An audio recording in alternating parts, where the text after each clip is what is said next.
Seguimos con más información. Es momento de irnos al Perú porque siguen las repercusiones sobre esta disputa territorial de la isla Santa Rosa, este enfrentamiento entre Colombia y el Perú. Nos vamos hacia allí para hablar con Carmen Alvarado. Carmen, te escuchamos.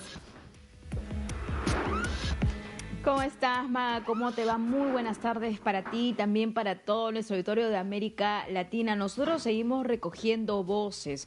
Evidentemente hay repercusiones sobre lo que está ocurriendo en estos momentos entre Colombia y Perú. Luego también del discurso de Gustavo Petro desde Leticia y también luego de la respuesta de la mandataria Dina Boluarte, que envió un mensaje desde el Japón. Yo en estos momentos me encuentro con el excongresista de la República del Perú, ex ministro Juan Cheput, a quien agradezco realmente la deferencia y darme la oportunidad, y también al auditorio de América Latina, explicar un poco qué es lo que se viene ahora. Primero, sus impresiones de lo que ha pasado en estas 24 horas y si la respuesta del Perú ha sido contundente, oportuna, y me refiero concretamente a la respuesta de la mandataria Dina Boluarte. Muy buenas tardes. Muy buenas tardes, Carmen. Yo creo que la actitud del señor presidente de Colombia ha sido eminentemente política y no jurídica. Él no creo que ignore el componente del Tratado de 1922, en el cual el Perú fue muy generoso con Colombia, y en estos momentos él está dando una serie de argumentaciones de carácter político. ¿Por qué digo esto? Porque simplemente se está limitando a reclamar una isla sin ningún tipo de sustento geográfico, jurídico, ni que tenga que ver con el protocolo que se firmó en 1922. Y sobre la base de eso está lanzando amenazas de cuidado que puede haber una guerra, cuidado que podemos ser mucho más agresivos, es decir, básicamente mensajes para la tribuna, a tal punto que en la misma Colombia no le están dando la importancia del caso. En lo que se refiere a la respuesta peruana, yo creo que no ha sido contundente. En primer lugar, cuando se trata de estos asuntos políticos, la respuesta tiene que ser inmediata. Y la presidenta Dina Boluarte, que se encontraba en Japón, ha tenido la oportunidad de zanjar el debate desde un primer instante, evitando que esto escale. Simple y llanamente diciendo que el Perú es respetuoso de los tratados, en este caso del de 1922, que no hay absolutamente nada que discutir y que por favor que el presidente Petro deje de estar utilizando un tema que no existe, inventando un problema para tratar de salir de problemas internos. Él está enfrentando una fuerte oposición por el caso de Álvaro Uribe, está siendo acusado de una serie de costumbres viciosas y por otro lado tiene unos chats recientes de la candidata presidencial Vicky Dávila. Entonces, la mejor manera de desviar ese asunto es generando un problema donde no existe y mejor aún si ese es externo. En ese sentido, para poder entender bien también esa explicación, Juan, es que el discurso que la mandataria Dina Boluarte dio para toda la comunidad internacional y para el público peruano muy noche debió ser de forma inmediata, porque hay que recordar que también hubo un primer comunicado. Entonces siempre estuvimos ante la expectativa por varias horas y de pronto había algunas voces como es cancilleres, pero autoridades como tal solamente estuvo una comitiva liderado por ¿quién? Por Eduardo Arana, que fue también muy escueto, ¿verdad? Lo que sucede es que a un presidente le responde otro presidente, eso debe quedar completamente claro. Un presidente de la República no se va a poner en una controversia mediática con un canciller, con un funcionario que no está a la altura de la jerarquía de lo que corresponde a ser un jefe de Estado. He allí un error del canciller peruano, eso tengo que señalarlo, de decir la presidenta no va a declarar.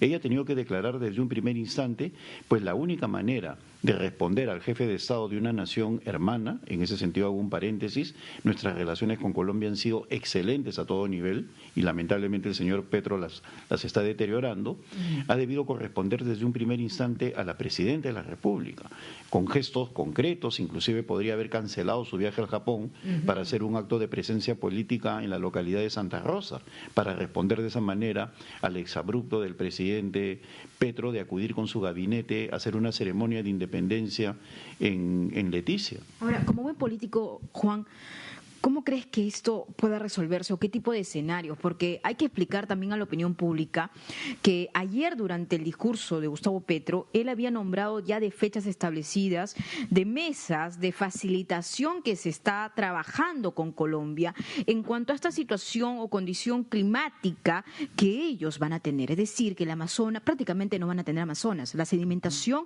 está creciendo más y más. Entonces ya había un trabajo o hay un trabajo en conjunto. Entonces parece que Gustavo Petro lo que quiere hacer creer es que no vamos a generar este tipo de reunión y yo lo estoy solicitando. ¿Podrías explicar, por favor, esto? En el caso del río Amazonas, que es muy caudaloso, genera serpentines y va cambiando su cauce conforme las diversas estaciones, la temporada de lluvias. Hay una serie de elementos que tienen que ver con el clima que generan cambios en el cauce. Entonces Leticia, como consecuencia de ello, estaba sufriendo ya de problemas en el dragado, en la profundidad del puerto. Y hace 20 años, especialistas colombianos señalaron que como consecuencia de la movilidad excesiva del río Amazonas, Leticia se podía quedar sin caudal, sin agua, ¿no? Entonces, había plena colaboración del Perú y también de Brasil para hacer un trabajo conjunto en la zona de tal forma que nadie se perjudique.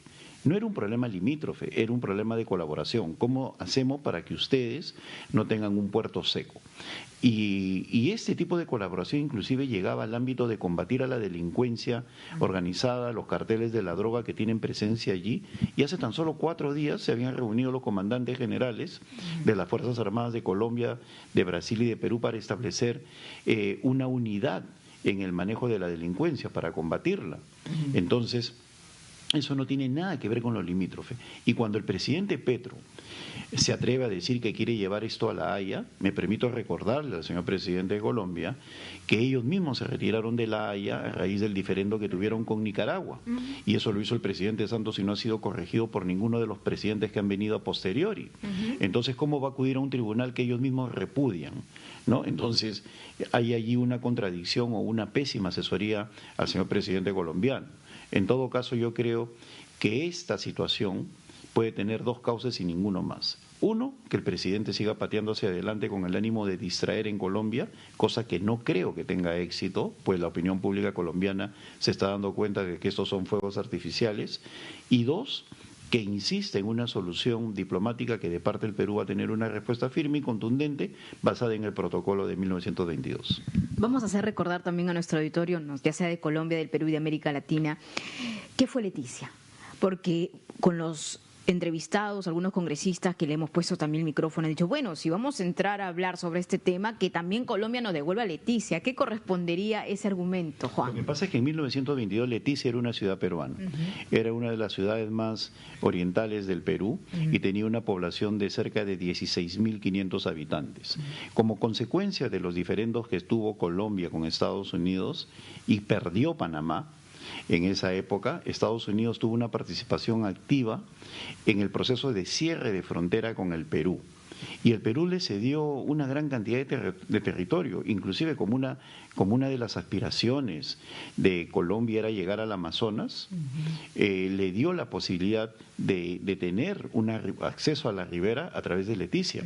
Colombia no tenía frontera, no tenía acceso al Amazonas. Fue una buena voluntad del Perú, presionado también por los Estados Unidos. Que nos generó problemas internos, porque luego terminó con la caída de un presidente en el año 1929, Augusto B. Leguía. En el año 1922 Leguía le otorga eso a Colombia y a tal punto la ciudad es peruana que cuando cae Leguía en 1929 por un golpe de Estado, la población de Leticia metió a la cárcel a las autoridades colombianas y reclamaba su retorno al Perú.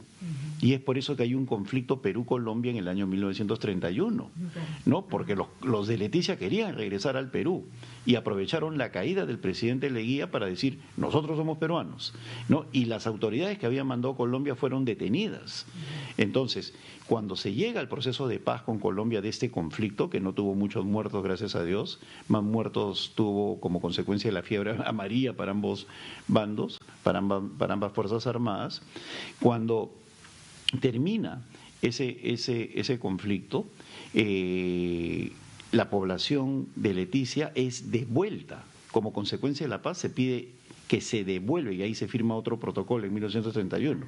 O sea, le devolvemos de nuevo, Leticia. Era una de las condiciones para la paz. Por favor, devuélvanos. Qué increíble lo que acabamos también de señalar. Es importante también recordar la historia, y este punto todavía no lo habíamos abordado a profundidad. Juan, yo te agradezco mucho por esta entrevista. Nosotros vamos a seguir recogiendo más testimonios, Maga, y también más adelante incluso vamos a tener un ex canciller, porque sigue habiendo más repercusiones sobre esta situación que se ha desatado a raíz de las declaraciones de Gustavo Petro. Adelante contigo, compañera. Excelente, Carmen. Vamos a seguir entonces con todas las repercusiones. Ya volvemos.